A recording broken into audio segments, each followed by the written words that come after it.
மரணத்திற்கு பிறகு ஆன்மாவுக்கு என்ன நடக்கும்?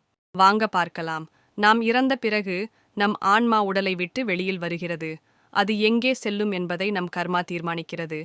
நல்ல செயல்கள் செய்தால் புண்ணியம் சேரும். இதனால் ஆன்மா மேலுலகத்திற்குச் செல்லும்.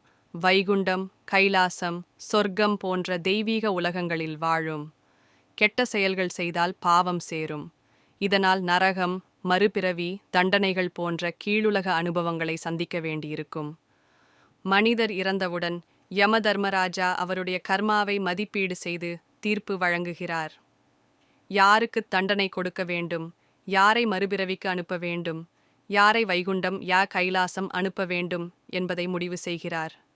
பகவத்கீதையில் கிருஷ்ணர் கூறுகிறார், ஆன்மா உடலை விட்டு வெளியில் வரும்போது பழைய ஆடையை மாற்றுவது போல ஒரு புதிய பிறவி எடுக்கிறது. அதாவது, இந்த வாழ்க்கை முடிந்த பிறகு அடுத்த பிறவி எங்கு, எப்படி பெறுவது என்பதை நம் கர்மா தீர்மானிக்கிறது. மகான்கள், சித்தர்கள், அகோரிகள் பலரும் தங்களுடைய பழைய பிறவியை நினைவு கூறிய நிகழ்வுகள் உள்ளன. இதனால் மறுபிறவி உண்மை என நம்பப்படுகிறது. சபரிமலை, காசி, ராமேஸ்வரம், திருவண்ணாமலை போன்ற புனித இடங்களில் இறந்தால் மோட்சம் பெறுவார்கள் என புராணங்கள் கூறுகின்றன. அதாவது மறுபிறவியே ஏற்படாமல் இறைவனுடன் ஒன்றாக முடியும். நாம ஜபம், பக்தி வழி, தர்மம் இவையெல்லாம் பாவங்களை கழிக்க உதவுகின்றன. பக்தி மனதுடன் இறைவனை உண்மையாக நினைத்தால் ஆன்மா தெய்வலோகத்தில் வாழும். நாமஸ்மரணை செய்து இறந்தவர்கள் மறுபிறவியை தவிர்க்கலாம். தர்மம் நிறைந்த வாழ்க்கை வாழ்ந்தவர்கள் இறைவனுடன் ஒன்றாக முடிவார்கள்.